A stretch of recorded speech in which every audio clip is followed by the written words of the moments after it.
ओम अज्ञानतिमिरान्धस्य ज्ञानाञ्जनशलाकया चक्षुरुन्मिलितं येन तस्मै श्रीगुरवे नमः।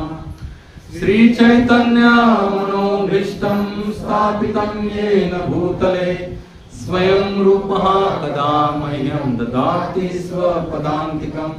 वन्देऽहं श्रीगुरो श्रीयुतपदकमलं श्रीगुरून् वैष्णवांश्च श्रीरूपं सागरजातं सहगण रघुनाथान्वितं तं सजीवं साद्वैतं सावधूतं परिजनसहितं कृष्णचैतन्यदेवं श्रीराधा कृष्णपादान् सहगण ललिता श्रीविशाखान्वितांश्च। नमो ओम विष्णुपदाय कृष्णप्रेष्ठाय भूतले श्रीमते भक्तिवेदांत स्वामी नामने। नमस्ते सारस्वते देवे गौरवाणी प्रचारिणे निर्विशेषा शून्यवादी पाश्चात्य देशतारिणे। वाञ्छा कल्पतरुभ्यश्च कृपा सिन्धुभ्येव च पतितानां पावनेभ्यो वैष्णवेभ्यो नमो नमः। नमो महावदन्याय कृष्णप्रेम प्रदायते कृष्णाय कृष्णचैतन्य नाम्ने गौरद्विषे नमः। पंचतत्वात्मकं कृष्णं भक्तरूपस्वरूपकं भक्तावतारं भक्ताख्यं नमामि भक्तशक्तिकम्। हे कृष्णा करुणा सिंधु दीनबंधु जगत्पते गोपेश गोपिकांत राधा कांत नमोस्तुते। तप्त कांचन गौरांगी राधे वृंदावनेश्वरी वृषभानुसुते देवी प्रणमामि हरिप्रिये। जय श्री कृष्णा चैतन्य प्रभु नित्यानंद श्री अद्वैत गदाधर श्रीवासदि गौर भक्तवृंद। हरे कृष्णा कृष्णा कृष्णा हरे हरे हरे राम राम राम हरे हरे। हरे कृष्णा कृष्णा कृष्णा हरे हरे हरे राम राम हरे हरे। हरे कृष्णा कृष्णा हरे हरे हरे राम राम हरे हरे। हरे कृष्ण। आपलं सर्वांचं हार्दिक स्वागत आहे आजच्या ह्या नित्य साप्ताहिक सत्संगामध्ये नाम हट्ट केंद्र राजापूर द्वारा। आता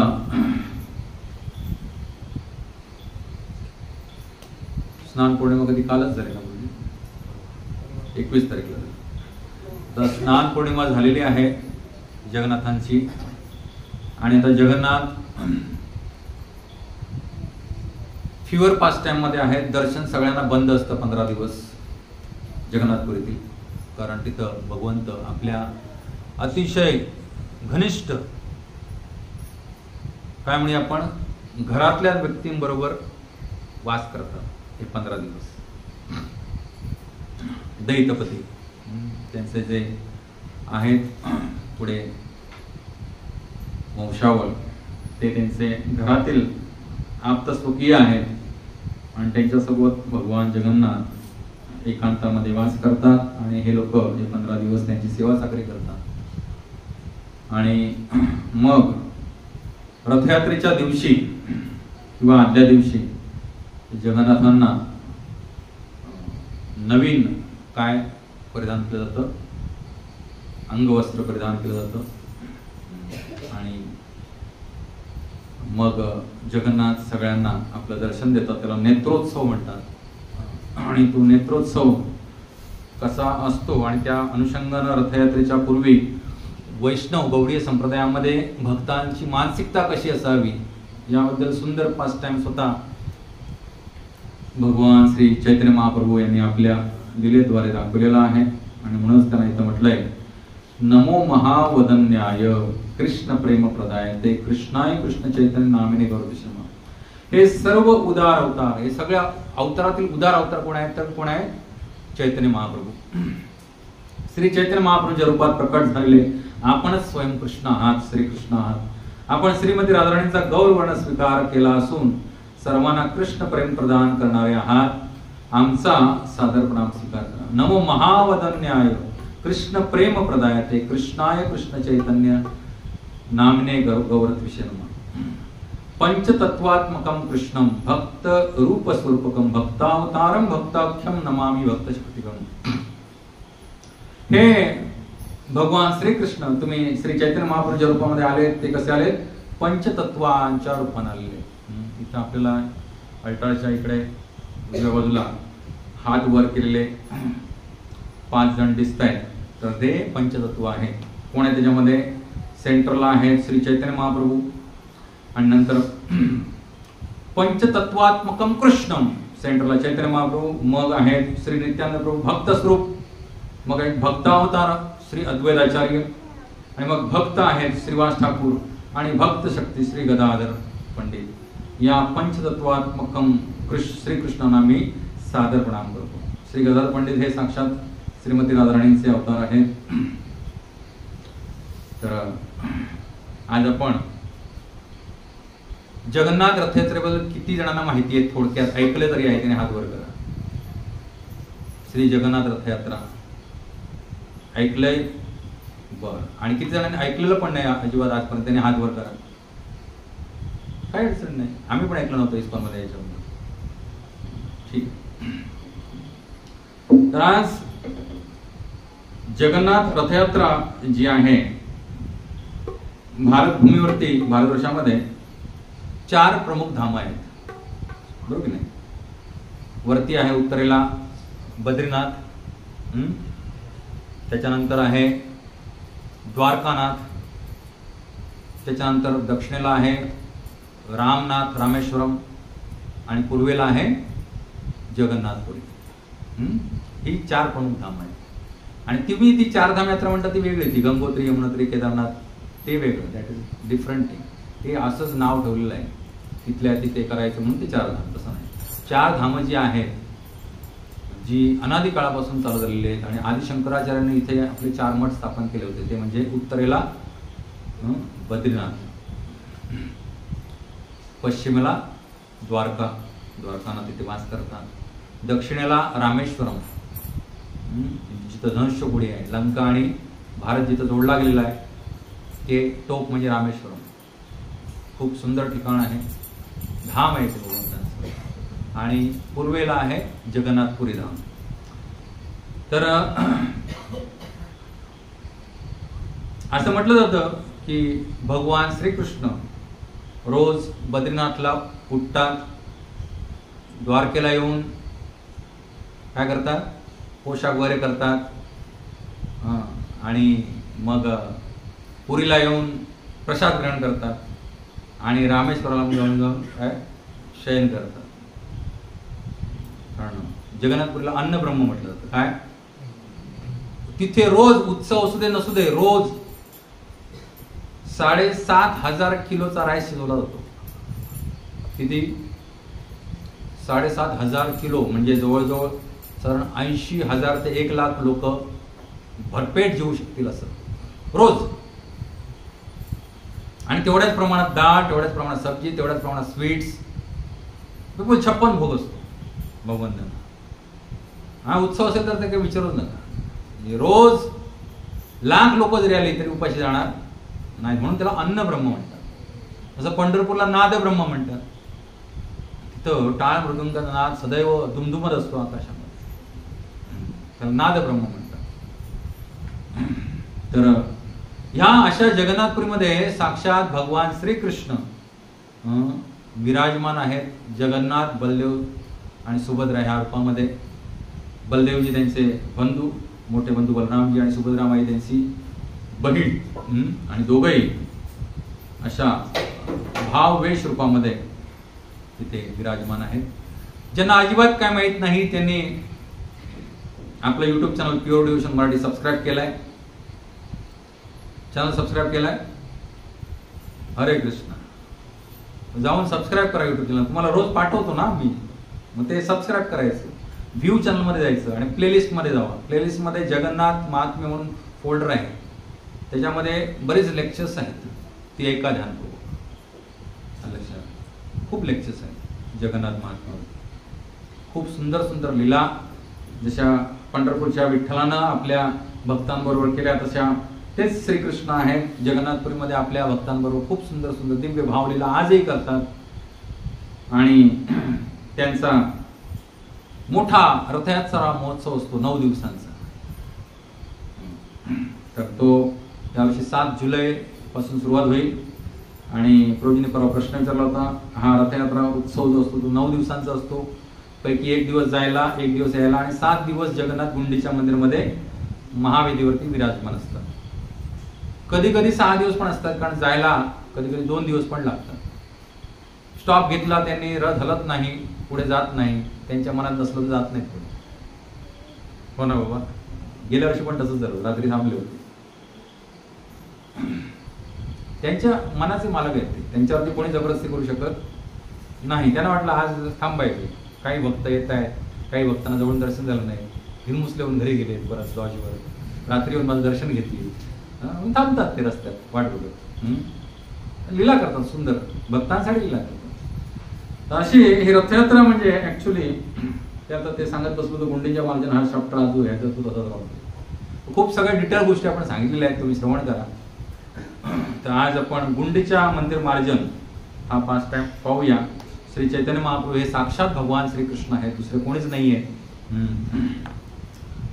श्रीकृष्ण चैतन्य, राधाकृष्ण नाही अन्य. राधा आणि कृष्ण एकत्र येऊन जे भगवंतांचा अवतार झाले ते कोण आहेत? श्री चैतन्य महाप्रभू. तर खूप सुंदर लीला आहेत भगवंतांच्या. आणि इथे चैतन्य महाप्रभू ह्या कलियुगामध्ये 500 वर्षापूर्वी प्रकट झाले होते जगन्नाथपुरीमध्ये, नवदीप धाममध्ये. तिथून त्यांनी आयुष्याचा उत्तरार्ध जो आहे तो कुठे घालवला? जगन्नाथपुरीमध्ये घालवला. 24 वर्ष ते गृहस्थाश्रमामध्ये होते. 24 वर्षानंतर त्यांनी संन्यास घेतला.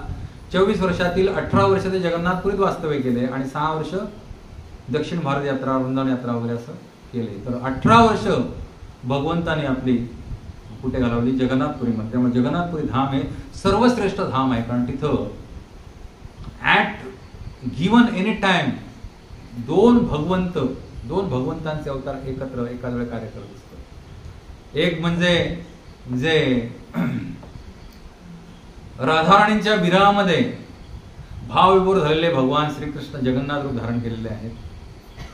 आणि दुसरे स्वतः राधाराणी कोणाच्या विरहामध्ये अवतार घेतले? स्वतः भगवान श्रीकृष्ण राधाराणीच्या रूपामध्ये अवतार घेतले. त्या भावामध्ये दोन्ही कृष्णच आहेत, पण एक आहेत हे श्रीमती राधाराणींसाठी भावविभोर झाले आणि दुसरे आहेत हे कृष्णच आहेत. ते म्हणतात राधाराणी एवढी कशी काय माझी भक्ती करू शकतात? एवढा दिव्यानंद त्यांना माझी भक्ती करून काय येतो? लक्षात ना, भक्त बऱ्याच वेळेला भक्तांच्या नयनातनं अश्रुधारा वाहतात. सामान्य लोक रडतात कशासाठी? थोडी कशासाठी रडतात सामान्य लोक? दुःख झालं की रडतात ना. भक्त कधी रडतात? अति आनंद, दिव्यानंद, परमानंद. लक्षात. तर ते राधाराणी एवढा परमानंद का, मला का नाही अनुभवता येतो? म्हणून भगवंत राधाराणींचा भाव ग्रहण करून प्रकट झाले चैतन्य रूपामध्ये.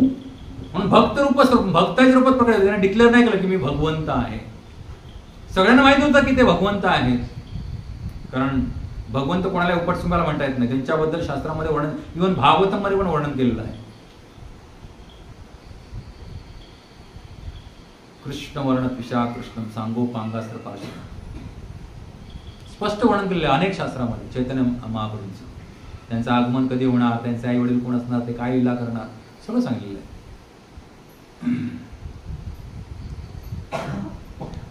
तर आपण अधिक जास्त वेळ न दवडता आजच्या विषयाला आपण सुरुवात करूया. तर रथयात्रा जी असते ती मी तुम्हाला सांगितल्याप्रमाणे 9 दिवसांची असते. आणि जगाच्या पाठीवर असं कुठचंही मंदिर नाही जिथं श्रीवेदीवर स्थानापन्न झालेले विग्रह, श्री विग्रह डायरेक्ट मंदिराच्या बाहेर आणले जातात उत्सवासाठी. असं एकमेव ठिकाण जिथं आहे जगन्नाथपुरी, जिथं श्रीवेदीवरील स्थानापन्न असलेले भगवंत लहान नाहीये असे उचलून आणले. उत्सव मूर्ती उचलून आणायला शेकडो हजारो लोक लागतात. पांडा असे गले लठ्ठ असे मजबूत, त्यांना पण हलत नाहीत, ते असे असे पडतात. त्याला पहंडी विजय म्हणतात. मंदिरातनं बाहेर आणतात आणि त्यांना आणून मग रथावर आरूढ केलं जातं आणि सगळ्यांना दर्शन पतित पावन जगन्नाथ आहे. कारण जगन्नाथ मंदिरामध्ये आज सुद्धा हिंदूंच्या व्यतिरिक्त कोणालाही आतमध्ये दर्शन घेण्यास किंवा प्रवेश करण्यास परमिशन नाही आहे. मग इतर जणांचा उद्धार कसा होणार? जगन्नाथ स्वतः बाहेर येतात हे 9 दिवस. विचार करा, ह्या सगळ्या जीवांचा उद्धार करणे जगन्नाथ. आणि त्यामुळे जगन्नाथपुरीमध्ये रथयात्रेच्या दिवशी सगळ्या जाती धर्मपंथाचे, सगळ्या देशातून, सगळ्या जगातून लोक आलेले असतात आणि ते सगळे भाव करून जगन्नाथ दर्शन घेतात. एकाच दिवशी 30 ते 35 लाख लोक कुठून येतात, कोणत्या आमंत्रण असतात आणि दुसऱ्या दिवशी कुठे गायब होतात ते पण कळत नाही. दुसऱ्या दिवशी सगळं सामसूम असतं. म्हणजे 35 लाखातले हार्डली 50-60 हजार 10 लाखभर लोक असतील, सगळे गायब होतात एका दिवसात. कुठून येतात? तेव्हा ब्रिटिशांना प्रश्न पडला होता, जर हे हिंदू खरोखर जागृत झाले तर 40 लाख लोक येतात, हे 40 लाख लोक एकवटले तर आपलं काय खरं नाही. पण हिंदू कधीच एकवटत नाही, ही पण शोकांतिक आहे.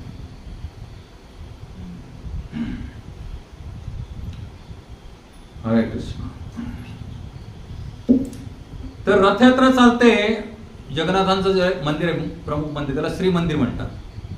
तिथून बरोबर 2 मैल म्हणजे साधारण 3-3.5 किलोमीटरवरती गुंडीचा मंदिर आहे, जिथं जगन्नाथजी या रूपामध्ये पहिल्यांदा प्रकटले. गुंडीचा आहे इंद्रद्युम्न राजांच्या राणीचं नाव आहे. ह्या सगळ्या कथा मी सांगितल्या आहे डिटेलमध्ये, थोडंसं फ्लॅशबॅक म्हणून सांगतो. तर तिथं पर्यंत ही रथयात्रा चालते 3-3.5 किलोमीटर. खूप दिव्य असे उंच रथ असतात आणि तिथं कोणत्याही इलेक्ट्रिसिटी इन्स्ट्रुमेंट्स वापरले जात नाहीत रथ बनवायला. सगळं पारंपरिक पद्धतीनं बनवलं जातं. झाडं तोडण्यापासून ते सिस्टमॅटिक कापण्यापासून ते कोरीव काम, प्रत्येकानं आयुष्यात एकदा तरी रथयात्रा अनुभवली पाहिजे. आम्ही ह्या वर्षी जातोय. गेल्या वर्षी आम्ही 7-8 जण गेलो होतो. गेल्या वर्षी यापैकी कोण कोण आलं होतं? हात वर करा. अरे बोल. यावर्षी मी आणि सुकुमार प्रभूजी जातो आणि आमचे पेटकर बहीण नेहमीचे आमचे रथयात्रेचे सोबती. तर कोणताही खेळा वापरला जात नाही. एवढे मोठे जो 45 फूट उंचीचे रथ बनवले जातात. त्यांची चाकं जी असतात ना, ते एक पुरुषाच्या वरती चाकं असतात, एवढी उंच गोलाकार एकदम सिस्टमॅटिक. सगळं काय पारंपरिक जे अवजार असतात सुतारांकडची, त्यांना ते तासून सगळं बनवलं जातं. अवाढव्य रथ. आणि यांचं काम असं नाही की गेल्या वर्षीचं स्पेअर पार्ट राहिलेलं यंदा वापरलं नाही. दरवर्षी नवीन लाकूड त्याच्यासाठी वन लावलेली आहेत अनादी काळापासून राजाने. विशिष्ट प्रकारची लाकडं वापरली जातात. अक्षय तृतीयेला मुहूर्त केला जातो रथ बांधायचा आणि मग रथयात्रेपर्यंत आदल्या दिवसापर्यंत काम चाललेलं असतं.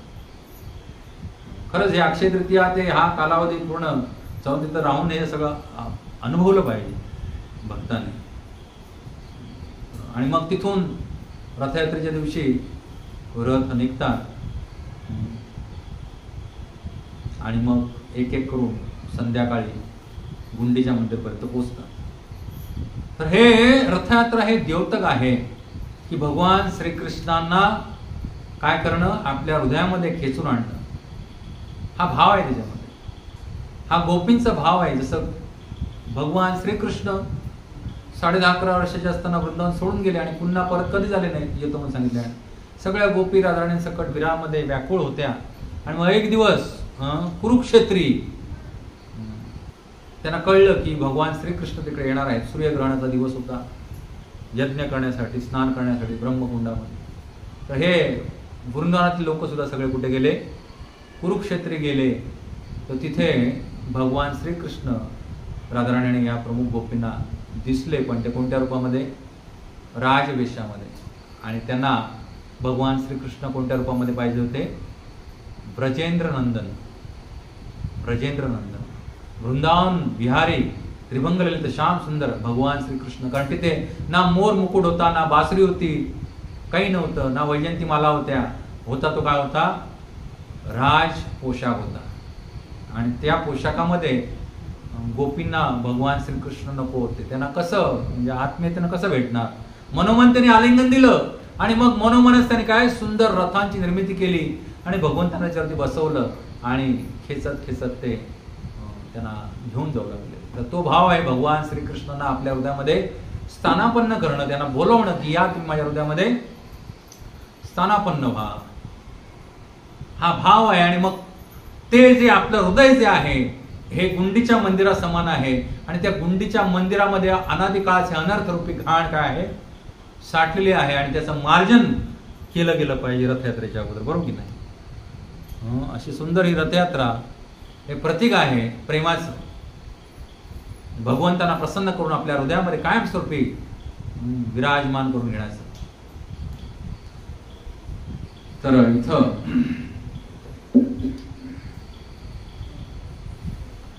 श्री गुंडीच्या मंदिर महात्म वृंदे सम्मार्जयन क्षालतः सगौरः स्वचित्त वच्छी तलम उज्ज्वलम च कृष्णोपवेशौ पैकम चकारम. श्री चैतन्य महाप्रभूने आपल्या निज पार्षदांना आणि भक्तांना सोबत घेऊन गुंडीच्या मंदिर धुवून स्वच्छ केले. अशा प्रकारे त्यांनी आपल्या हृदयाप्रमाणे ते मंदिर शीतल आणि उज्ज्वल करून श्रीकृष्णांच्या बैठकीसाठी योग्यरित्या सिद्ध केले. दरवर्षी रथयात्रेच्या दिवशी पूर्ण लाईव्ह टेलिकास्ट दूरदर्शनवरती दाखवला जातो. तर यावर्षी तुम्ही सगळ्यांनी बघा. स्पेशली ओडिसा टीव्ही जो आहे त्याच्यावरती पण असतो किंवा नॅशनल टीव्हीवरती पण असतो, दूरदर्शनवरती दाखवला जातो. तर रथयात्रा कुठून कुठे चालते, भगवंतांचं जे श्री मंदिर आहे तिथून गुंडीच्या मंदिर पर्यंत. आणि मग गुंडीच्या मंदिर काय करतायत भगवंत चैतन्य महाप्रभू आपल्या सगळ्या पार्षदांना घेऊन स्वच्छ करतायत. ती लीला आपण आज आपण अभ्यासणार आहोत. आणि प्रतापरुद्र महाराज त्यावेळेचे राजा तिथले जे होते त्यांच्यावरती श्री चैतन्य महाप्रभूंनी कशी कृपा केली ती आज कथा होणार नाहीये, पण सुरुवात होईल.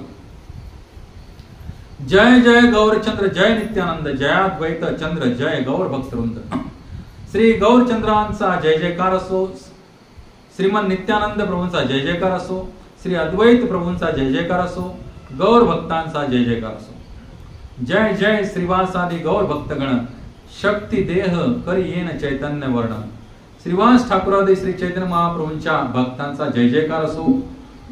मी त्यांच्या सामर्थ्याची याचना करतो कारण त्यामुळे मी श्री चैतन्य महाप्रभूंचे योग्य रीतीने वर्णन करू शकतो. कविराज कृष्णदास गोस्वामी प्रार्थना करतायत सगळ्या निज पार्षदांना की मला तुम्ही काय द्या, शक्ती द्या, शक्ती देह करी येन चैतन्य वर्णन. तुम्ही मला सगळ्यांनी शक्ती द्या जेणेकरून मी या चैतन्य सुंदर दिव्य चैतन्य लीलांचं काय करू शकेन, वर्णन करू शकेन.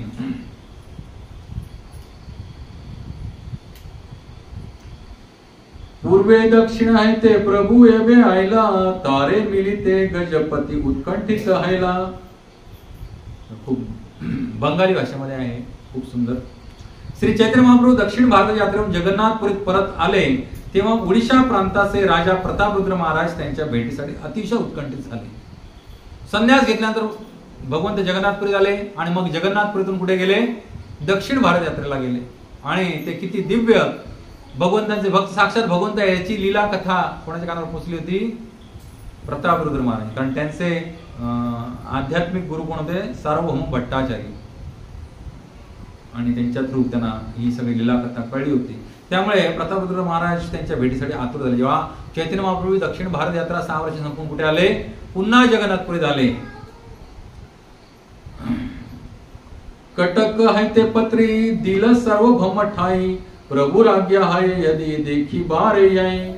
राजाने कटक नगराहून सार्वभौम भट्टाचार्याने एक पत्र पाठविले. तेव्हा राजधानी होती कुठे, कटक. गुरुवांच्या अनेक कथा दरवर्षी कटकला व्हायच्या. त्यात श्री चैतन्य महाप्रभूंच्या भेटीसाठी अनुमती घेण्याविषयी विनंती करण्यात आली होती. राजाने आपल्या आध्यात्मिक गुरूंना काय लिहिलं, कटकवरून पत्र लिहिलं आणि मला सांगितलं की माझी काही करून काय करा, चैतन्य महाप्रभूंची माझी भेट घालून द्या. भट्टाचार्य लिखिल प्रभुर आज्ञा ना हैल, पुनरपी राजा तारे पत्री पठाईल.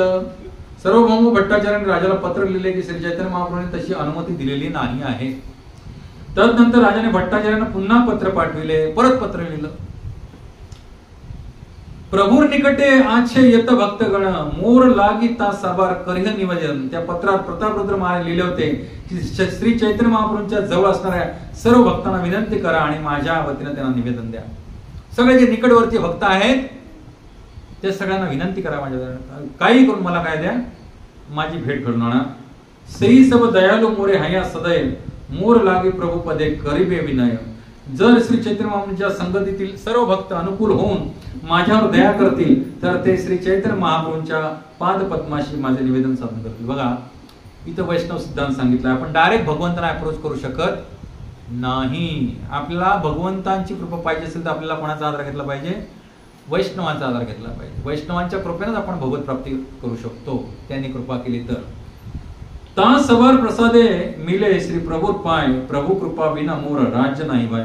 मला माझं राज्य सुद्धा आता सुखावं वाटत नाही. मी भले जरी राजा असलो तरी सर्व भक्तांच्या कृपेनेच प्रभूंच्या चरणकमलांची प्राप्ती शक्य होते. श्री चैतन्य महाप्रभूंच्या कृपेविना माझे राज्य मला आता आवडेनासे झाले आहे. प्रतापरुद्र महाराज पत्रामध्ये लिहित आहेत, यदि मोर कृपा न करिबे गौर हरी, राज छाडी योगी है हैब भिकारी. राजाने हृदयापासून लिहिलंय काय, जर यदि मोरे कृपा न करिबे गौर हरी, जर गौर हरी चैतन्य महाप्रभू जर माझ्यावरती कृपा नाही केले, मला भेट नाही दिले, मला दर्शन नाही दिले, राज्य छाडी योगी हैब भिकारी, मी हे राज्य सोडून देणे काय बनेन, कायमस्वरूपी भिकारी बनेन. मला कोणती लालसा नाही.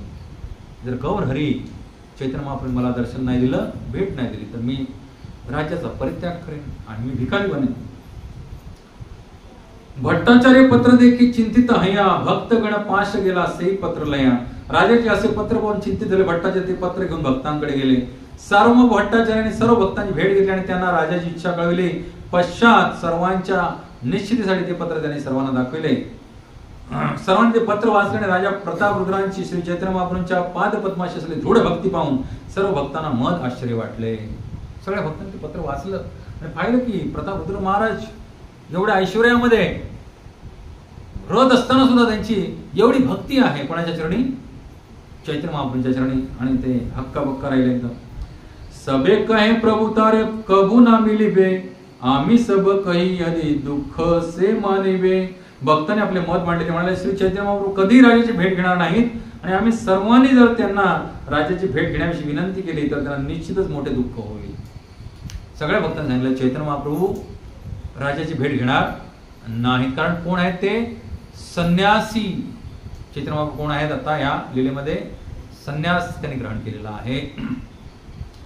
सार्वभौम कहे सबे चल एक बार, मिलिते ना कैब राज व्यवहार.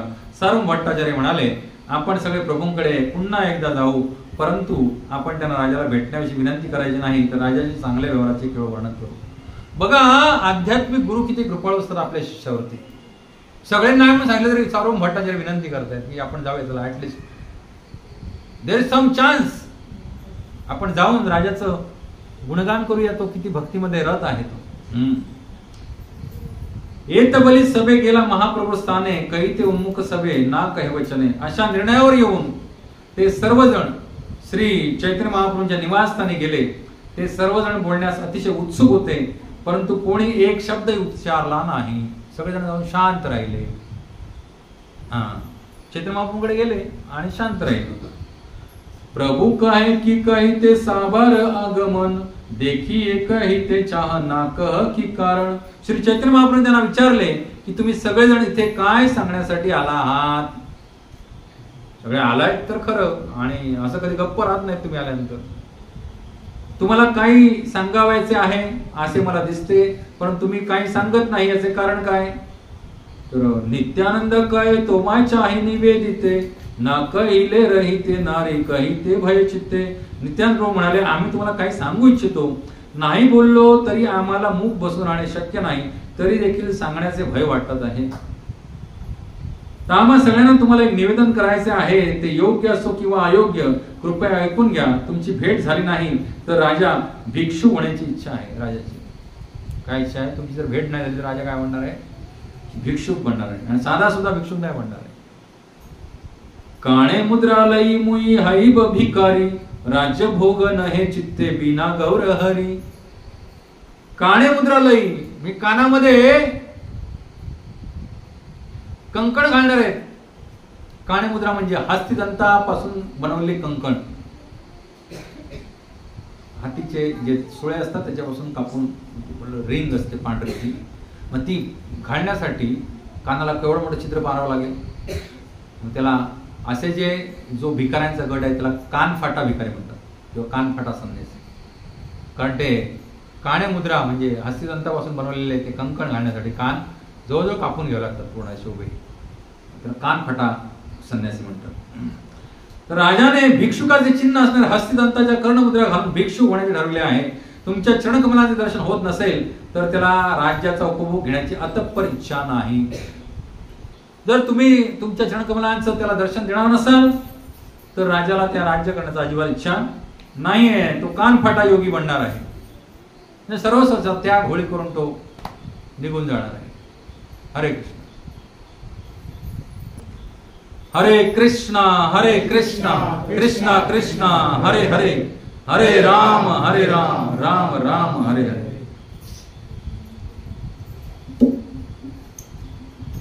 देखी बेसे मुख चंद्र नयन भरिया, धरी बसे पाद पद्म हृदये तुलिया. नित्यानंद प्रभू म्हणाले की श्री चैतन्य महाप्रभू चंद्रासमान मुख डोळे भरून पाहण्याची इच्छा राजाने प्रदर्शित केली आहे. महाप्रभू चरणकमल मी माझ्या हृदयाशी उचलून धरीन असेही त्याने म्हटले आहे. त्यांचं चंद्रासमान मुख मला पाहायचं डोळे भरून, आणि त्यांची चरण मला माझ्या छातीवर धारण करायचे आहे. यद्यपि शुनिया प्रभुर कोमल हय मन, तथापि बाहिरे करे कहे निष्ठुर वचन. हे सगळं ऐकून चैतन्य महाप्रभूचं हृदय काय झालं? अतिशय कोमल झालं राजाप्रती, परंतु बाह्यकारी चैतन्य महाप्रभू तसं दाखवत नाही, ते निष्ठुर वचन सांगतायत. काय म्हणाले? श्री चैतन्य महाप्रभू म्हणाले मला राजाच्या भेटीसाठी कटकला घेऊन जाण्याची तुम्हा सगळ्यांची इच्छा आहे हे मी समजू शकतो. मग असं राजाने काय म्हटलं होतं का की चैतन्य महाप्रभू मला कुठे भेटायला आलं पाहिजे? कटकला नाही. पण भगवंत किती कृपाळू आहेत बघा. भगवंत स्वतः म्हणाले माझ्या भक्ताला भेटायला मी कटकला जाणार आहे, अशी तुमची इच्छा आहे का? बर. तर परमार्थातील उन्नतीविषयी काय सांगावे? लोक माझी निंदा करू लागतील, लोकांचे तर राहू द्यास, दामोदर माझी निर्बत्सना करेल. पुढच्या श्लोकात सांगताय तुमची अशी इच्छा आहे का मी कटकला जाऊन राजाला भेटावं? मी संन्यासी आहे, बरोबर नाही? त्रिदंडी संन्यासी आहे. भले माझा दंड म्हणून टाकला नित्यानंद प्रभूंनी येताना तरी ठीक आहे. काय त्रिदंडी संन्यासी आहे, आणि तुमची इच्छा आहे का मी राजा त्याच्या राजदरबारात जाऊन भेटायचं? मग काय होईल? परमार्थ थापूक लोके करिबे निंदन, लोके राहू दामोदर करिबे वर्तन. दामोदर पंडित सदैव चैतन्य महाप्रभूंना काय करायचंय? दोष दाखवायचे त्यांच्यात. इथं थोडस कानपीठ आहे दामोदर पंडितांचं. चैतन्य महाप्रभू दामोदर पंडित नेहमी दोष दाखवायचे. तर परमार्थ ठाकूर परमार्थाच्या उन्नतीविषयी काय बोलावे? लोक माझी निंदा करू लागले, लोकांचं राहू द्या, दामोदर माझी निर्वसना करायला लागतील. तोमा सबराग्याय आम्ही ना मिली राजा रे, दामोदर कहे यबे मिली तबे तारे. तुमच्या लोकांच्या आज्ञेने मी नाही भेटणार राजाला. जर दामोदर बोलले मला आता की राजाला तुम्ही भेटला पाहिजे तर मी भेटेन. मी सर्व भक्तांच्या विनंतीवरून राजाची भेट घेणार नाही, मात्र दामोदर पंडितांनी अनुमती दिली तरच मी राजाला भेटेन. आध्यात्मिक दृष्टिकोनात संन्यास आणि भौतिकवादी मनुष्यास भेटणे निषिद्ध ठरवण्यात आले आहे. लक्षात ना, जो भौतिकवादी मनुष्य इंद्रिय भोगामध्ये राहत आहे त्याचा संग करण्यासाठी संन्यासांना परमिशन नाही. विशेष करून राजे लोक जे धनसंग्रह करण्यात सदैव संलग्न राहतात, त्यामुळे संन्यासीने त्यांची भेट घेऊ नये. संन्यासी आणि राजा यांची भेट सदैव निश्चितच निंदनीय समजण्यात आली आहे. संन्यासी सदैव लोकनिंदेला बाध्य आहेत. संन्यासाचा नगण्य दोषी लोकांकडून गंभीरपणे चर्चेला जातो.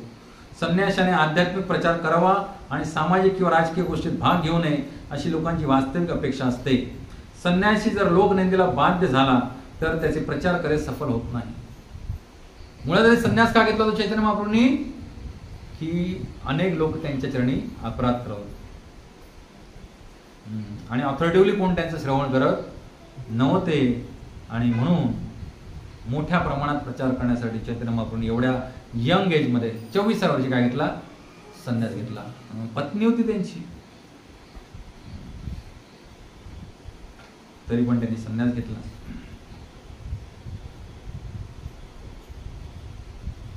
श्री चैतन्य महाप्रभूंना विशेष करून अशा निंदेपासून दूर राहावायचे होते, कारण त्यामुळे त्यांच्या प्रचार कार्यावर विपरीत परिणाम होणार नव्हता. श्री चैतन्य महाप्रभू जेव्हा भक्तांशी चर्चा करत होते तेव्हा तिथे दामोदर पंडित उपस्थित होते. दामोदर पंडित हे अतिशय विश्वासू भक्त होते, तसेच त्यांचे महाप्रभूंवर एकनिष्ठ प्रेम होते. श्री चैतन्य महाप्रभूंच्या चारित्र्याला दूषण लागू शकेल अशी कोणतीही गोष्ट घडत असल्यास प्रभूंची सर्वोच्च उन्नत उदात्त स्थिती लक्षात न घेता दामोदर पंडित त्या गोष्टीकडे तात्काळ अंगुली निर्देश करीत असत. दामोदर पंडित काय करायचे, चैतन्य महाप्रभूंची जे सर्वोच्च टॉपमोस्ट पोझिशन आहे, पूर्ण पोझिशन भगवान आहे, ती बाजूला दुर्लक्षित करून काय करायचे, जरा जे कुठे इकडे तिकडे वर्तनात वाटलं तरी लगेच अंगुली निर्देश म्हणजे काय, त्रुटी दाखवणे, दोष दाखवणे. पुढाकार घेऊन प्रभूवर टीका करण्यातील दामोदर पंडितांचा मूर्खपणा श्री चैतन्य महाप्रभूंना दाखवून द्यायचा होता. याकरता दामोदर पंडित आपल्याला आज्ञा देतील तरच आपण राजाच्या भेटीला जाऊ असे प्रभूंनी सांगितले. प्रभूंच्या या विधानात गर्भित अर्थ होता. त्यात एक सूचना होती की दामोदर पंडितांनी इथून पुढे प्रभूंना दोष लावण्याचे धाडस करू नये, कारण भक्त या नात्याने त्यांना ही गोष्ट शोभणारी नव्हती. श्री चैतन्य महाप्रभूंना त्यांच्या समवेत राहणाऱ्या सर्व भक्तांचे मार्गदर्शक आणि आध्यात्मिक गुरु होते. चैतन्य महाप्रभू कोण होते, त्यांच्या समवेत राहणारे जेवढे काही भक्त होते त्या सगळ्यांचे आध्यात्मिक गुरु आणि मार्गदर्शक कोण होते, चैतन्य महाप्रभू. आणि दामोदर पंडित त्या भक्तांपैकी एक होते, जे त्यांचे शिष्य होते त्यापैकी एक कोण होते, दामोदर पंडित होते. तर प्रभूंनी दामोदर पंडितांना विशेष कृपा दर्शवली होती. त्यांनी भावी काळात निंदा करण्यापासून दूर राहण्याचा संकेत दिला होता. दामोदर पंडितांना भगवंतांची किंवा त्यांच्या प्रतिनिधीची, आध्यात्मिक गुरूची निंदा करण्याचा प्रयास कधीही भक्ताने किंवा शिष्याने करू नये. दामोदर कहे तुम्ही स्वतंत्र ईश्वर, कर्तव्य कर्तव्य सब तोमार गोचर. दामोदर पंडित काय सांगतायत, हे भगवंत प्रभू तुम्ही स्वतंत्र भगवंत आहात, सर्व काही तुम्हाला ज्ञात आहे, करणीय अथवा अकरणीय असे सर्व काही तुम्ही जाणता, माझी परमिशन कशाला पाहिजे, तुम्ही स्वतंत्र भगवंत आहात.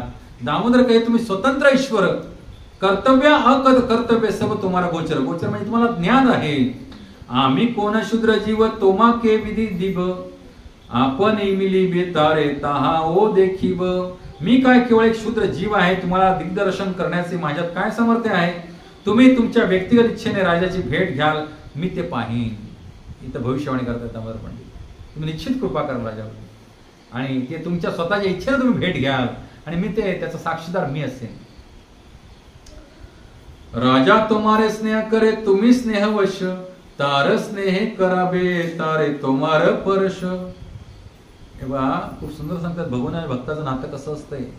दामोदर पंडित सांगतायत राजा तुम्हारे स्नेह करे तुम्ही स्नेहवश. राजाचा तुमच्यावरती अतिशय अपार स्नेह आणि तुम्ही स्नेहवश आहात.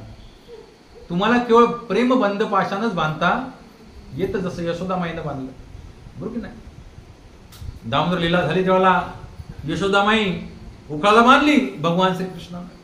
घरातली सगळ्या दोऱ्या आणल्या, 2 बोट कमी पडायची. मग सगळ्या साड्या चोळ्या आणल्या, त्या गाठी मारल्या, 2 बोट कमी पडायच्या. गावातल्या सगळ्या आणल्या, दोऱ्या साड्या सगळं काय ते आणलं, 2 बोट. अक्षरशः यशोदा म्हातारी होती, म्हातारपणे कृष्ण प्राप्ती झालेली त्यांना, दमल्या अक्षरशः. भगवान श्रीकृष्ण बघतायत की मैया काय थांबणार नाही, प्रयत्न सोडणार नाही. आणि आता म्हातारी माझी मैया आता थकली आहे, मला कृपा केली पाहिजे मैयावरती. आणि त्याबरोबर ती 2 बोट भगवंतांच्या कृपेनं कमी झाली आणि यशोदामाईनं गाठ मारली. ती 2 बोट म्हणजे आपल्या भगवत भक्तीच्या साक्षात्कारातील 2 गोष्टी आहेत. पहिलं म्हणजे आपले अथक प्रयत्न भगवंतांना प्राप्त करण्याचे, जे यशोदामाई करत होती. थांबली नाही, घरातल्या दोऱ्या संपल्या, शेजारापाजाराकडून आणल्या, जे काय होतं पाडण्यासारखं सगळं गाठी मारल्या. घामाघूम झाली, थकले, चक्करून पडेल, पण थांबली नाही. अथक प्रयत्न, भगवत प्राप्तीचे अथक प्रयत्न जीवाद्वारे केलेले. आणि मग असे अथक प्रयत्न बघून भगवंत खूप काय होतात, प्रसन्न होतात आणि मग भगवंत दृष्टी आपली त्या भक्तावर टाकतात आणि ती कृपादृष्टी, अकारण कृपादृष्टी भगवंतांची म्हणजे ते दुसरं बोट. एक बोट भक्ताच्या भक्तीचं आणि दुसरं बोट भगवंतांच्या कृपेचं. आणि अशा भक्तीद्वारेच आपण भगवंतांना काय करू शकतो, आपलंसं करू शकतो, त्यांना आपल्या हृदयात बांधू शकतो. तर राजाचा तुमच्यावर अत्यंत स्नेह आहे आणि तुम्हालाही त्याच्याविषयी स्नेह आहे. राजाच्या तुमच्या प्रती असणाऱ्या प्रेमाचे सामर्थ्याने तुम्ही त्याचा स्पर्श कराल हे मी समजतो. तुम्ही नुसतंच त्याला दर्शन देणार नाही, तुम्ही त्याला आलिंगन पण देणार आहात. हे भगवंता मला माहिती आहे सगळं. यद्यपि ईश्वर तुम्ही परम स्वतंत्र तथापि स्वभावे हायो प्रेम परतंत्र. जरी आपण पूर्ण पुरुषोत्तम भगवंत आहात आणि पूर्णपणे स्वतंत्र आहात तरी आपण भक्ताच्या प्रेमाच्या स्नेहाच्या अधीन आहात. भगवंत स्वतंत्र आहेत पण कोणाच्या अधीन आहेत, भक्ताच्या प्रेमाच्या अधीन आहेत. तो आपला स्वभाव आहे, तो तुमचा स्वभाव आहे. आणि कोणी गोष्ट जी असते ते स्वतःचा मूळ स्वभाव त्यागू शकत नाही. जसं साखर, गोडपणा हा स्वभाव त्याचा त्यागू शकते का? कारलं, कडवटपणा हा स्वभाव त्यागू शकते का? नाही. मीठ खारटपणा स्वभाव त्यागू शकते का? तसं भगवंतांचा स्वभाव काय आहे, भक्तवत्सलता, पतित पावन. बरोबर नाही? भगवंत भक्तवत्सल आहे आणि त्यांचा तो स्वभाव गुणधर्म आहे, तो ते कधीच त्यागू शकत नाही. तदनंतर नित्यानंद प्रभू म्हणाले, तुम्हाला राजाची भेट घेण्यास सांगणारा या त्रैलोक्यात कोण आहे बरं? आम्ही कोण सांगणार तुम्हाला राजाची भेट घ्या? तुम्ही स्वतंत्र आहात. तरी देखील आपल्या इष्ट वस्तूच्या प्राप्तीच्या अभावी प्राण त्यागणे हा एका अनुरागी व्यक्तीचा स्वभाव नाही का? असं असलं तरी अरे ह्या भौतिक दुनियेमध्ये एक दुजे केली पिक्चर मध्ये आत्महत्या करून घेतली आणि कित्येक लोक ते फॉलो करतात. प्रेमात पागल झालेले दोन तरुण युवक युवती, बरोबर की नाही भेटलं तर आत्महत्या करतात, भेटलं का. मग इथं तर हे आध्यात्मिक प्रेम आहे. तरी देखील आपल्या इष्ट वस्तूच्या प्राप्तीच्या अभावी प्राण त्यागणे हा एका अनुरागी म्हणजे ज्याचा एखाद्यावरती प्रीती आहे अशा व्यक्तीचा स्वभाव नाही का? तर पुढे उदाहरण देत आहेत कृष्ण लीलेतील त्यांच्या. याज्ञिक ब्राह्मण पत्न्या, याज्ञिक ब्राह्मणे सब ताहा ते प्रमाण कृष्ण लागे पती आगे छाडी लेक प्राण. एकदा भगवान श्रीकृष्ण मथुरेमध्ये गेले होते, गुरं चालत चालत इकडे गेले तर भूक लागली, वृंदावन नव्हतं इकडे. ते म्हणाले आता काय खायचं, काना काय खायचं? म्हणाले तुम्ही काळजी करू नका, इथून माझ्या भक्त राहतात ब्राह्मण पत्न्या, तिथं त्यांचे पती यज्ञ करतात मोठा, तुम्ही तिथं जावा आणि त्यांना सांगा कृष्ण आलेत, त्यांचे मित्र आहेत त्यांच्याकडे प्रसाद द्या. हे गेले यज्ञ करत ब्राह्मणांकडे जाऊन पृष्ठा केली की कृष्ण आलेले आहेत, गुरं चारतायत तिकडे आणि त्याच्यावर भरपूर त्यांचे सवंगडी आहेत, ते आम्हाला काय द्या, प्रसाद द्या, अन्न द्या. ह्याने आकलून लावलं. ब्राह्मण यज्ञ करत होते ते, कोणाला संतुष्ट करण्यासाठी, भगवान श्रीकृष्ण. यज्ञ हविष्य स्वतः ग्रहण करण्यासाठी भगवान श्रीकृष्ण आलेत, पण नाही, हा कर्मटपणा आहे. भगवंत कधीच कर्मटपणाने प्रसन्न होत नाहीत. आले म्हणून हिरो मुस्लिम नाही दिलं, त्याने आम्हाला हाकलून लावलं काट्या मारून. अरे तुम्ही वेड्या, तुम्ही त्यांच्याकडे का गेले? तुम्ही ब्राह्मण पत्न्यांकडे जावा. हे गेले ब्राह्मण पत्न्यांकडे. ब्राह्मण पत्न्यांना जसं कळलं त्यांनी गोपींच्या मुखातनं अनेक कृष्णलीला ऐकल्या होत्या. श्रवण करून त्यांचं एवढं प्रेम उत्पन्न झालं होतं, कारण दूध घालायला यायचं ना गोपी वृंदावन मथुरेला. त्यांनी भगवान श्रीकृष्णांच्या लीला देवीलीला, अरे बलरामजी पण आलेत, कृष्ण आलेत, चला चला चला. त्याने ते यज्ञामध्ये आहुती देण्यासाठी जेवढं काय अन्न धान्य शिजवलेलं होतं ते सगळं पटापट भरलं टोपल्यामध्ये घेऊन चालले. तर काही ब्राह्मणांनी अडवलं, जायला देईनात. एवढ्या विरामध्ये पागलेल्या भगवंत प्रेमाच्या. काही निसटल्या पुढे पळाल्या आणि ज्या मागेल्या त्यांच्या पतीने अडवलं, त्याने तिथं देहत्याग केला भगवंताच्या प्रेमाकडे. विचार करा, बोला आता. तेच सांगतायत, याज्ञिक ब्राह्मणी सब ताहा ते प्रमाण कृष्ण लागी पती आगे छाडी लेक प्राण. भगवान श्रीकृष्णांसाठी काय केलं त्यांनी? असा विरभाव आपण कधी बरं अनुभवणार? भगवान श्रीकृष्ण तेच मी शिकवतोय तुम्हाला, तेच चैतन्य महाप्रभूंनी शिकवले, तेच प्रभुपाद शिकवले. असा कधी विरभाव आपल्या हृदयामध्ये येणार की भगवान श्रीकृष्णांसाठी आपण काय होणार? अशा ब्राह्मण पत्न्यांसारखे वेडेपिसे होणार की आता नाही जर दर्शन झालं तर काय, हा देह धारण करायची पण इच्छा मला नाही. शरद पौर्णिमेच्या रात्री तसंच झालं. जसं भगवंताने यमुना तटी वटवृक्षाखाली आपली बासरी वाजवली, रास आरंभ झाला. त्याला सगळ्या गोपी ज्या ज्या स्थितीत होत्या त्या त्या स्थितीत पळाल्या, ढूम पळाल्या तिकडे यमुना तटी. तर काही घरामध्ये होत्या, आपल्या सासऱ्यांना वाढत होत्या, नवऱ्याला वाढत होत्या, मुलांना पाजत होत्या. त्या जायला निघाल्या तर ह्यांनी काय केलं, आतून कड्या लावल्याने त्यांना बंदिस्त करून टाकलं. तर त्या गोपीने तिथल्या तिथं आपला देहत्याग केला आणि आध्यात्मिक ध्यान त्या कुठे पोचल्या, रासस्थळी पोचल्या. आपला हा भौतिक देह तिथंच त्याग केला. भागवतम मध्ये सुंदर वर्णन आहे, गर्ग संहितेमध्ये वर्णन आहे. आपला भौतिक देह तिथंच त्याग केला. तुम्ही जायला देत नाही तर मला हा देह सुद्धा धारण करवत नाही, तिथंच त्याग केला आणि पाहिला.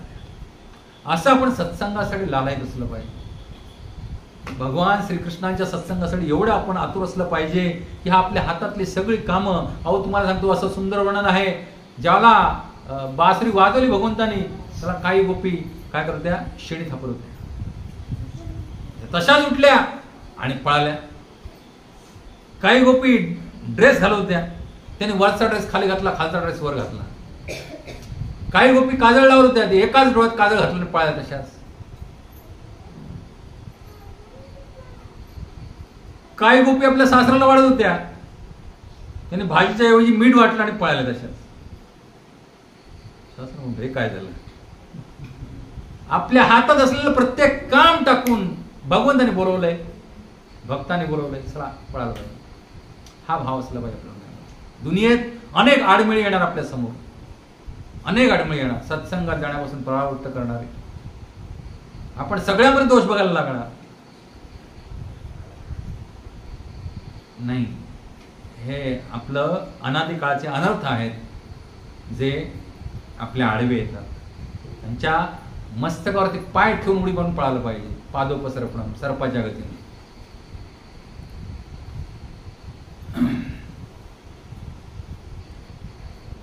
त्यानंतर श्री नित्यानंद प्रभूंनी प्रभूंसमोर एक सूचना विचारार्थ मांडली. एक युक्ती आहे, त्यामुळे तुम्हाला राजाला भेटण्याची आवश्यकता नाही, परंतु त्यामुळे राजाही जीवन धारण करू शकेल, त्याचे प्राण वाचू शकतील. नित्यानंद प्रभू युक्ती काढली. तुम्ही राजाला भेटणार नाही असं म्हणताय, ठीक आहे, पण तुम्ही राजाला जर भेटला नाही तर तो प्राण त्याग करणार. जसं गोपींनी प्राण त्याग केला, ब्राह्मण पत्न्याने प्राण त्याग केला. तर काय युक्ती सांगितली, एक बहिर्वास यदि देह कृपा करी. काय सांगतात, एक बहिर्वास वरच धारण करायचं बहिर्वास. तहा पाया प्राण राखे तोमारा आशा धरी. खूप सुंदर आहे बेंगॉली, असं गाऊन आपण श्रवण करत राहावं असं वाटतं.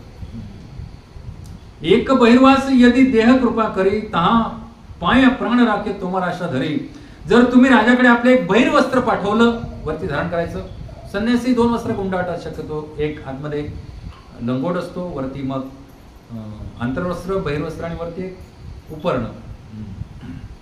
जर तुम्ही राजाकडे आपले एक बहिर्वस्त्र कृपापूर्वक पाठवाल तर राजा भविष्यातील तुमच्या भेटीची आशा धरून जीवन धारण करू शकेल. तर प्रभू कहे तुम्ही सब परम विद्वान, येई भाल हयसे कर समाधान. तर प्रभू म्हणाले की तुम्ही सर्वजण परम विद्वान आहात, त्यामुळे तुम्ही योग्य तो उपाय करावा, तो मी स्वीकारेन. तबे नित्यानंद गोसाई गोविंदर पाश मागिया लैला प्रभू एक बहिर्वास. मग नित्यानंद प्रभू गोविंद त्यांचे निजी सेवक गोविंदांकडे गेले आणि त्यांच्याकडून एक प्रभूंचा, चैतन्य महाप्रभूंचा बहिर्वास कापड मागून आणले, जुनं वापरलेले. तर सेई बहिर्वास सार्वभौम पाश दिलं, सार्वभौम सेई वस्त्र राजा र पाठायलं. मग प्रतापरुद्र महाराजांचे गुरु सर्व भट्टाचार्यांकडे ते वस्त्र दिलं आणि त्यांच्या थ्रू ते राजाकडे पाठवलं. आता बघा राजाची काय स्थिती झाली. वस्त्र पाया राजा र हैल आनंदित मन, प्रभू रूप करे करे वस्त्रे र पूजन. ते वस्त्र पाहिल्यानंतर राजाचं मन एवढं आनंदित झालं की ते वस्त्र पाहून प्रभू रूप करे वस्त्र पूजन. साक्षात चैतन्य महाप्रभू मला भेटले या भावामध्ये कोण त्याचं पूजन करू लागले, राजा साक्षात. त्यामुळे वैदिक आदेशांचा हाच निष्कर्ष आहे की पूर्ण पुरुषोत्तम भगवान परम सत्य आहेत, त्यामुळे त्यांच्या संबंधातील प्रत्येक गोष्ट त्यांच्या प्रमाणेच परिपूर्ण आहे. त्यामुळे त्यांचा उच्चिष्ट महाप्रसाद आपण जो खातो तो पण भगवंतच आहे. त्यामुळे ते प्रसाद पण असा तन्मयतेने ग्रहण केला पाहिजे. आपल्या आवडीचीच गोष्ट आहे. पण तो ग्रहण करताना सुद्धा काय, भगवंत साक्षात त्यांचा संग आपण घेतो ह्या भावाकडून. त्यांच्या चरणाची तुलसी आपल्याला मिळाली तर भगवंतांना समजून ते आपण ग्रहण केली पाहिजे. त्यांच्या चरणाच्या फुलांचा सुवास ग्रहण केला पाहिजे. त्यांचं नेत्रानं त्यांचं मनमोहक रूप निहाळलं पाहिजे. वाणी त्यांचा जप केला पाहिजे. हरे कृष्णा कृष्णा कृष्णा हरे हरे, हरे राम राम राम हरे हरे. तर श्री चैतन्य महाप्रभू राजाचा अपरिमित स्नेह होता. राजाने जरी त्यांची भेट घेतली नव्हती तरी त्याने भक्तीचे सार ग्रहण केले होते. सर्व भौम भट्टाचार्यांकडून प्रभूंचे वस्त्र प्राप्त होताच राजाने त्या वस्त्राला साक्षात श्री चैतन्य महाप्रभूच मानून त्यांची उपासना आरंभ केली. भगवंतांची वस्त्रे, शय्या, पादत्राणे आणि सामान्यपणे आवश्यक असणाऱ्या सर्व गोष्टी इत्यादी सर्व काही भगवान श्री बलरामांचे प्रकाशरूप भगवान शेष यांचे स्वरूप असते. हे मी मागे तुम्हाला सांगितलं. भगवंतांच्या लीलेसाठी जेवढा काही पॅराफर्नालिया लागतो ते सगळं कोण स्वतः बनतात, बलरामजी. डिटेल्स मध्ये जात नाही. याची जवळजवळ काहीतरी 105 पानं आहेत. हो, 105 गुंडीच्या मार्गे. आता आपण 20व्या पेजवरती.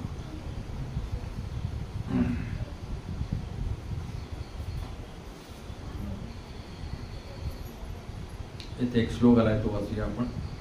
यस्य देवे परा भक्तिर यथा देवे तथा गुरो तस्य ते कथिता यर्था प्रकाशंते महात्मना. भगवंतांची निगडीत असलेली प्रत्येक गोष्ट भगवंतांसमानच मानली पाहिजे आणि पूजली पाहिजे. या संदर्भात हा श्वेताश्वर उपनिषदातील श्लोक आहे. ज्यांची भगवंतात दृढ भक्ती आहे आणि त्याच प्रकारची भक्ती आध्यात्मिक गुरूंमध्ये देखील आहे, त्याच थोर महात्म्यांना वैदिक ज्ञानाचे सर्व गुण आपोआपच प्रकाशित होते. भगवंतामध्ये दृढ भक्ती आहे आणि आध्यात्मिक गुरुमध्ये दुर्लक्ष आहे तर त्याला नाही प्राप्त होणार भगवंत. हे दोन्ही एकाच पटरीचे दोन रूळ आहेत ज्याच्यावरती भक्ती रूपी ट्रेन आपली सुरळीत धडधड करत चालते. भक्त हा त्या ट्रेन मध्ये बसलेला आहे. भगवंत एक पटरी आहे आणि आध्यात्मिक गुरु एक पटरी आहे. ह्या दोन्ही पटऱ्यांचं मेंटेनन्स योग्य प्रकारे झालं तरच आपली भक्तीची ट्रेन व्यवस्थित सुरळीत धावेल.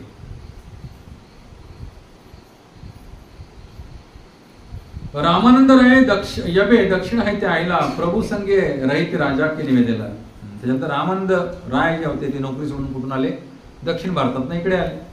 रामानंद रायाने दक्षिण भारतीय शासकीय सेवेतून निवृत्ती घेतली आणि जगन्नाथपुरीत आल्यानंतर आपणास श्री चैतन्य महाप्रभूंच्या संगतीत राहण्याची आज्ञा मिळावी म्हणून राजाकडे विनंती केली. कारण ते राजाच्या दरबारी होते तिकडे.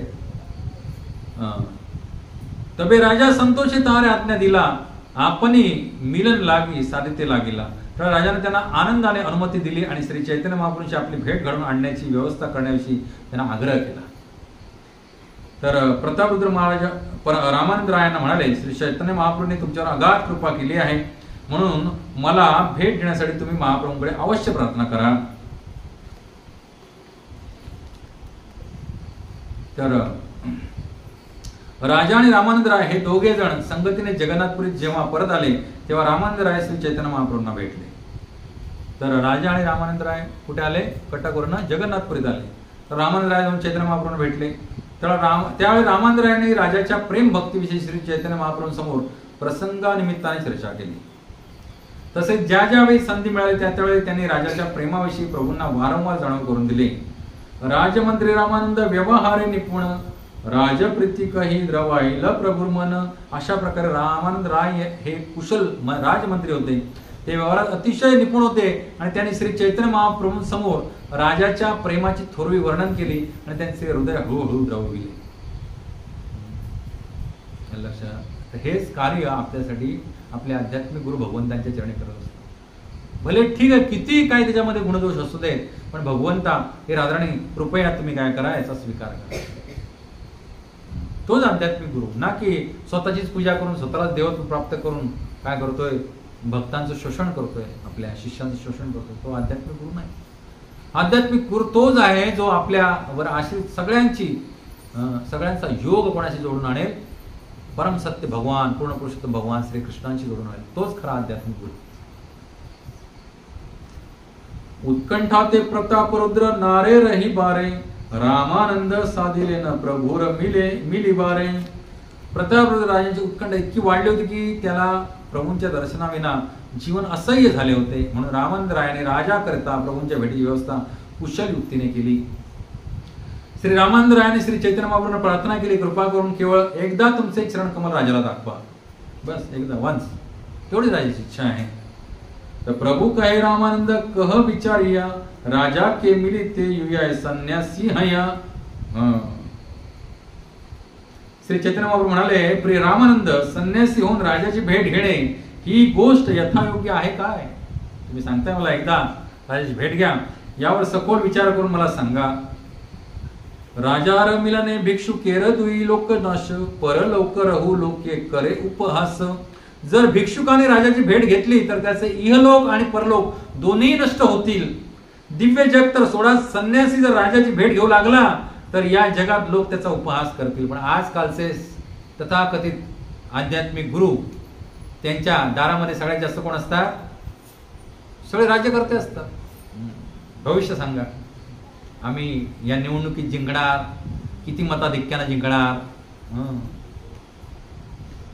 आणि मग असा राजाश्रय प्राप्त झाल्याशिवाय गुरु पण मोठा होत नाही आजकालच्या युगामध्ये.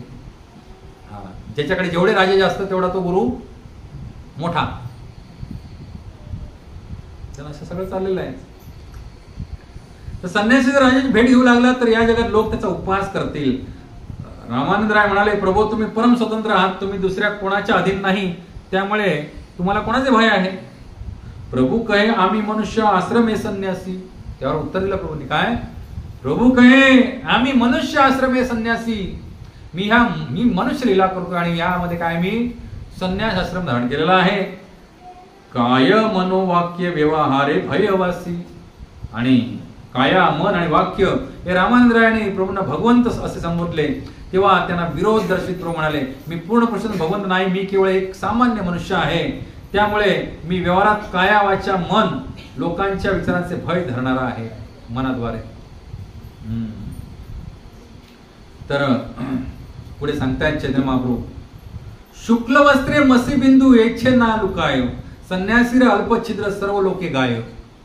जसं पांढऱ्या एखाद्या वस्त्रावरती जर काळा ठिपका पडला तर तो लगेच लोकांच्या नजरेत भरतो, तसंच संन्यासी अल्पछिद्र, जर संन्यासीमध्ये अल्पसा जरी दोष दिसला तरी सर्व लोके गाय, जरी सर्व लोक त्याचं मोठमोठ्यानं गायन करून त्याचं काय करतात, अपप्रचार करतात. पांढऱ्यावरती काळा ठिपका दिसला तर लोक पांढरा वस्त्र किती आहे ते बघत नाही ना, काळा ठिपका दिसतो. तसंच संन्यासाचा व्यवहार जर काय जरा जरी इकडे तिकडे झाला तरी सगळे लोक काय करतात, त्या दोषाचं खूप मोठ्या प्रमाणात गायन करतात. राह्य कहे कत पापेर करियाच्या अव्याहती, ईश्वर सेवक तोमार भक्त गजपती. रामानंद राय उत्तरले, प्रिय प्रभो तुम्ही तर असंख्य पाप्यांचा उद्धार केलाय, जगामध्ये सारख्या लोकांचा उद्धार केलाय, तुम्ही असंख्य पाप्यांचा उद्धार केलाय. ओडिसाचे राजा प्रतापरुद्र हे तर परमेश्वराचे सेवक आहेत, तुमचे भक्त आहेत. प्रभू कहे पूर्ण इच्छे दुग्धेर कलस, सुरा बिंदू पाटे केह ना करे परश. चैतन्य महाप्रभू म्हणले, घडा जरी दुधाने भरलेला असला परंतु त्यात जर मदिरेचा एक थेंब जरी पडला तरी ते दूध काय होते, दूषित होते आणि कोणी त्याला स्पर्श पण करत नाही. प्रतापरुद्र निश्चितपणे सर्व गुणांनी संपन्न आहेत, परंतु केवळ एक राजा नाव धारण केल्यामुळे तो मलिन झाला आहे. उपाधी काय धारण केली? राजा. माझ्या आयुष्यामध्ये माझ्या गुरु महाराजांच्या सोबत पण अशी एक माझ्या आयुष्यात घटना घडली, मी तुम्हाला सांगतो. हरिद्वारला गुरु महाराजांनी मला खूप सुंदर आश्रय दिला होता चरणी. तुम्ही होता तेव्हा? कोण होता तेव्हा? फर्स्ट हरिद्वार आहे वासुदेव सुप्तोर्ती. तुम्ही होता? हा, ललित गुरु वासुदेव. पहिल्या भेटीमध्ये मला गुरु महाराज खूप सुंदर आश्रय दिला. असं मी लांब बसलो होतो, मला बोलून जवळ घेतले, माझ्या डोक्यावरनं हात फिरवला, मी त्यांच्या चरणावरती माझं मस्तक टेकवला, माझ्या नयनातनं अश्रूंनी गुरु महाराजांच्या चरणांचा अभिषेक केला आणि मला कळलं की गुरु महाराज माझा स्वीकार केलेला आहे. अशा रीतीनं माझ्या आध्यात्मिक गुरूंची पहिली भेट झाली परमपूज्य राधा गोविंद गोस्वामी महाराज हरिद्वारमध्ये. आणि त्यानंतर दीक्षेचं रेकमेंडेशन वगैरे सगळं आलं आणि आता दीक्षा घ्यायचा दिवस जवळ आला. तर आम्ही भेटायला गेलो. त्यानंतर ते तिथं कुठे तेव्हा तुम्ही होता प्रभूजी, कुर्ल्याला काय बांद्रा कुर्ला कॉम्प्लेक्स तिकडे कुठेतरी ते नारायण कथा काहीतरी होती ना, तिकडे आम्ही गेलो होतो. तर ते कथा झाल्यानंतर मी सपत्नीक गुरु महाराज भेटायला त्यांच्या रूममध्ये गेलो. तर त्यांनी विचारलं कोण तुम्ही, तर मी सांगितलं डॉक्टर रामचंद्र मेस्त्री, राजापूरवरून आलोय. तर गुरु महाराज मला ओळखायलाच नकार दिला. आम्ही बाहेर आलो, मी रडायला लावलो उत्साहाशी. मला कळलं काय झालं नक्की. तर मी ललित गोविंद प्रभूंना विनंती, ऍक्च्युली मी ललित गोविंद प्रभूंनाच सांगितलं होतं की तुम्ही चला, तर प्रभूंनी मला आज मध्ये ढकललं, आले नाही स्वतः. म्हणून गुरुच्या सोबतच जायचं कधी. तर मी म्हटलं असं झालंय आणि मला जीवन शून्यवत वाटायला लागलं सगळं. तुम्ही म्हटलं, मी त्यांना विनंती केली, तुम्ही प्लीज म्हटलं जावा आणि बघा म्हटलं काय झालंय ते. तर ते गेले आणि थोड्या बाहेरून मला सांगितले की तुम्ही डॉक्टर ही उपाधी लावल्यामुळे तुमच्या नावामध्ये मेस्त्री म्हणजे तुम्ही विश्वकर्माचे प्रतीक आहात, एवढं सुंदर तुमचं आडनाव आहे, आणि परंतु तुम्ही डॉक्टर ही उपाधी सुरुवातीला लावल्यामुळे गुरु महाराज थोडेसे रागावले. तसंच इथं काय सांगतात चैतन्य प्रभू, यद्यपि प्रतापरुद्र सर्व गुणवान, तहारे मलिन कैल राजा एक राजा नाम. भले प्रतापरुद्र महाराज काय आहेत, सर्व गुण संपन्न आहेत, परंतु राजा ही उपाधी अगोदर लावल्यामुळे काय झालंय, त्यांचं सगळं गुण वैभवाला मलिन झालेलं आहे. त्यामुळे आपण काय उपाधी लावतो दीक्षेनंतर, दास, दास भूषण, श्रीरामचंद्र दास, आनंद गोविंद दास, दास उपाधी. का? कारण ह्या बाकी सगळ्या उपाध्या ज्या आहेत त्या भगवंतांच्या भक्तीमध्ये अहंकार रूपी अडथळ्यांच्या रूपाने काय येतात, आड येतात. दास.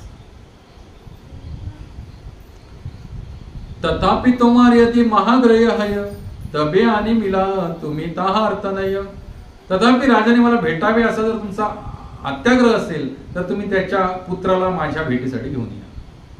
मी राजाला भेटणार नाही, पण तुमचा अत्याग्रह असेल तर काय करा, राजाच्या पुत्राला माझ्या भेटीसाठी घेऊन या.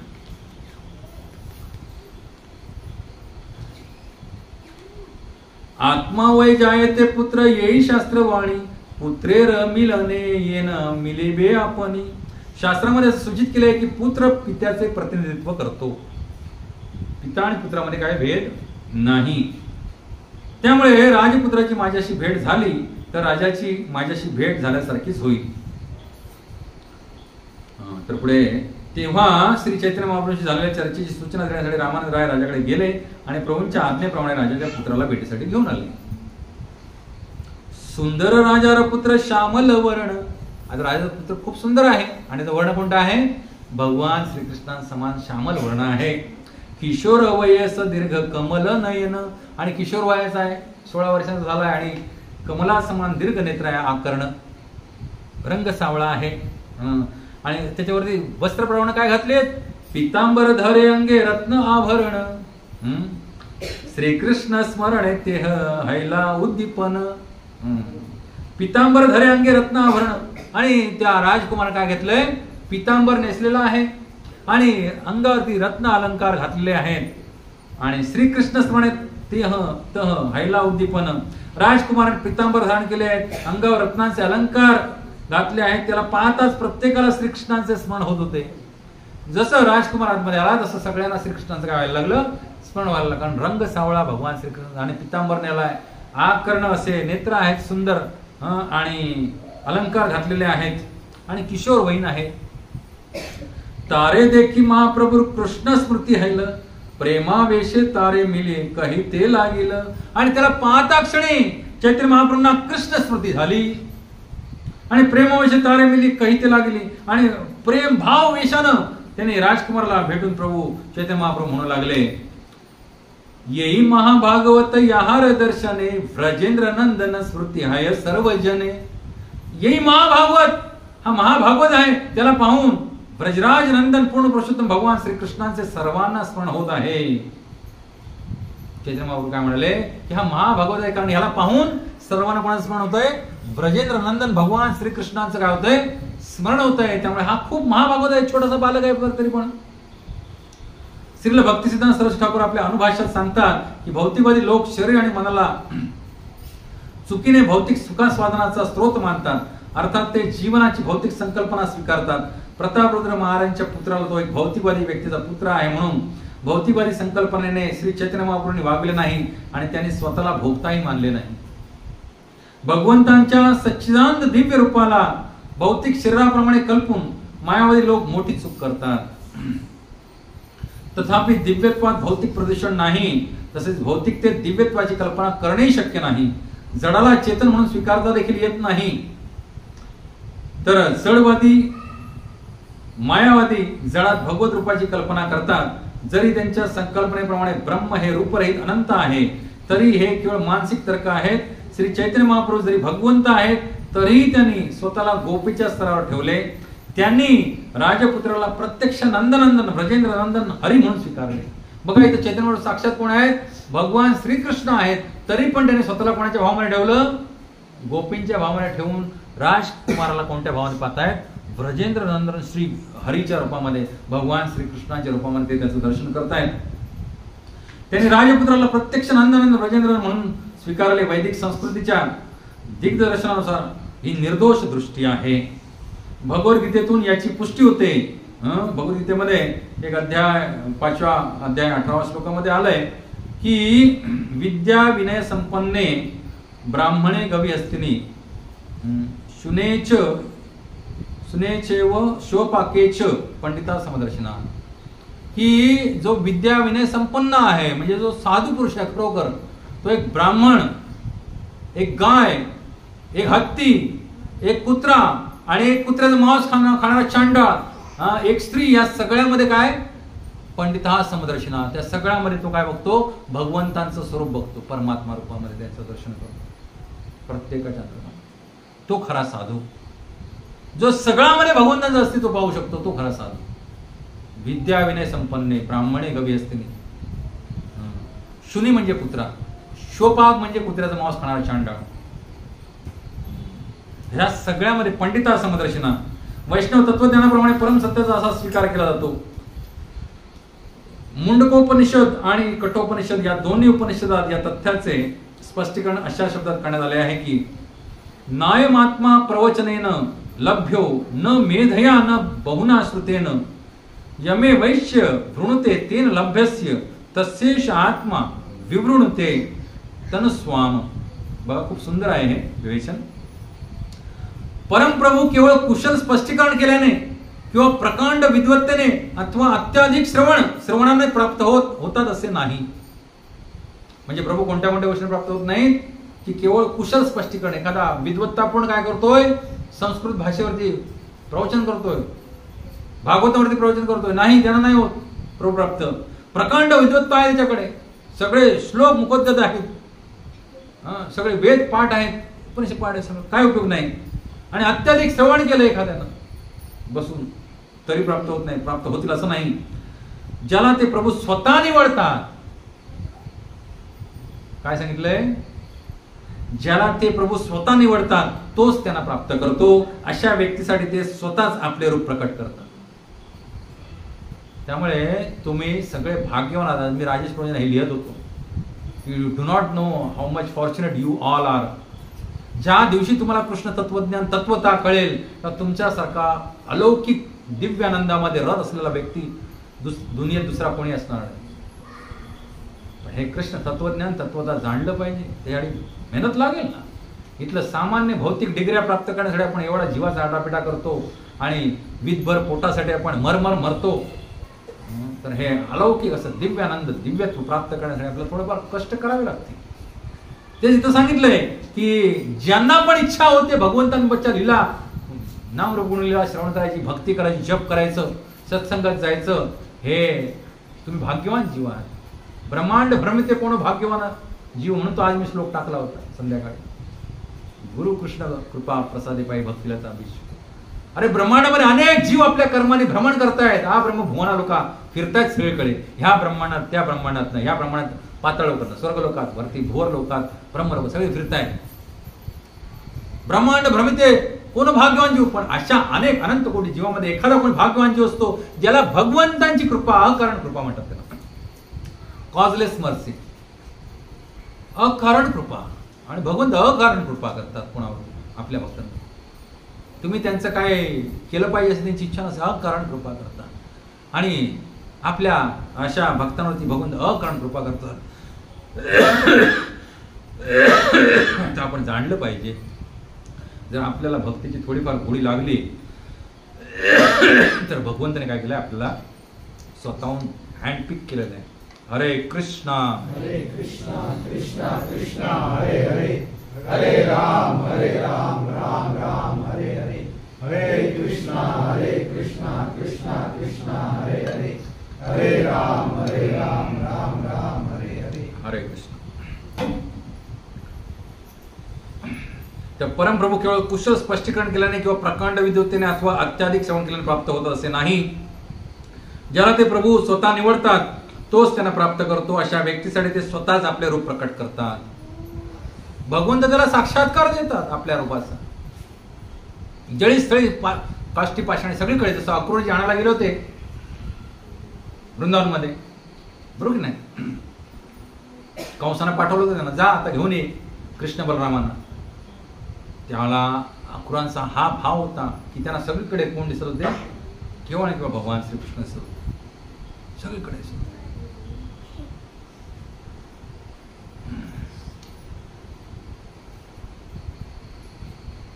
कृतार्थ आम्ही इहार दर्शने, हित बली पुन तारे कैला आलिंगने.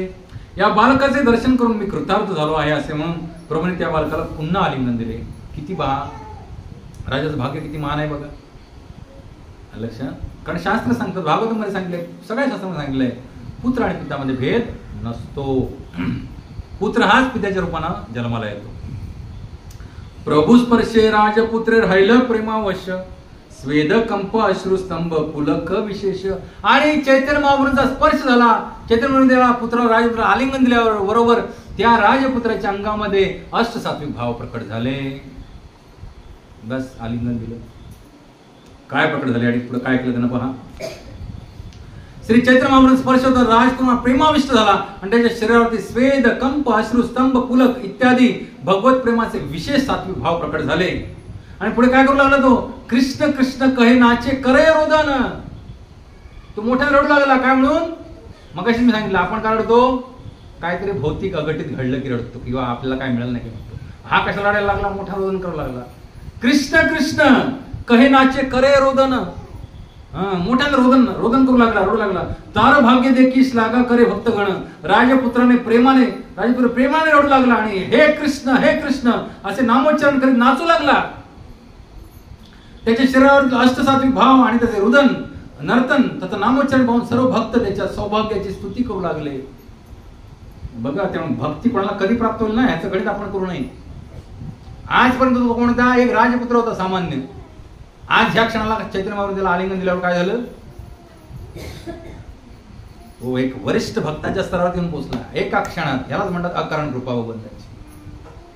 ददामि बुद्धी योगम तम. बस तेषां सततयुक्तानां भजतां प्रीतिपूर्वकम्. तबे महाप्रभू तारे धैर्य करायला, नित्य असी आमय मिलिह येई आज्ञा दिला. आणि त्याला चैतन्य महाप्रभूने त्या बालकाला स्थिर स्थावर केले आणि मला नित्य येऊन भेट अशी त्याला आज्ञा दिली. कारण चैतन्य महाप्रभू त्याच्यामध्ये कोण दिसत होते? भगवान श्रीकृष्ण. पुढचे वृंदावनवासी किशोरवयीन. त्यानंतर रामांगरायाने राजपुत्रास सोबत घेऊन श्री चैतन्य महाप्रभूंचा निरोप घेतला आणि ते राजपुत्राला घेऊन राजप्रसादात परत आले. आपल्या पुत्राच्या कृतींविषयी ऐकून राजाला अत्यानंद झाला. पुत्रे आलिंगन करे प्रेमाविष्ट हैला, साक्षात परश हे न महाप्रभूर पाहिला. आणि मग पुत्राला आलिंगन करून राजा एवढे भावविभोर झाले की साक्षात त्यांनी चैतन्य महाप्रभूंना आलिंगन केलं. त्याप्रमाणे त्यांच्या हृदयामध्ये भाव आले. सेई आहे ते भाग्यवन राजा नंदन, प्रभू भक्त गण मध्ये हायला एक जन. त्या दिवसापासून त्या सौभाग्यशाली राजकुमाराला श्री चैतन्य महाप्रभूंच्या अति अंतरंग भक्तांपैकी एक समजले जाऊ लागले. विचार करा, एक सामान्य राजकुमार आणि तो आज कोण झाला? भगवंतांच्या अति अंतरंग पार्षदामधील एक होऊन गेला. येई मत महाप्रभू भक्तगण संगे निरंतर क्रीडा करे संकीर्तन रंगे. अशा प्रकारे श्री चैतन्य महाप्रभू आपल्या भक्त समूहात निरंतर लीला संपन्न करीत होते आणि त्यांच्या समोर संकीर्तन आंदोलनाचा प्रचार करीत होते. तेवढ्यात काय झालं, अद्वैत आचार्यांसारखे प्रमुख भक्त श्री चैतन्य महाप्रभूंना आपल्या घरी भोजनासाठी निमंत्रण देत असत. प्रभू आपल्या भक्तांचं अशी निमंत्रणे स्वीकारित असत. याप्रमाणे श्री चैतन्य महाप्रभूंनी उत्सवाच्या रंगात काही दिवस घालवले. त्यानंतर भगवान जगन्नाथांचा रथयात्रा उत्सव निकट येऊन पोहोचला. हरे कृष्णा कृष्णा कृष्णा हरे हरे, हरे राम राम राम हरे हरे. श्री जगन्नाथ बलदेव सुभद्रा मैया की निताय गौर प्रेमानंदे. जगत गुरु श्री प्रभुपाद की जय.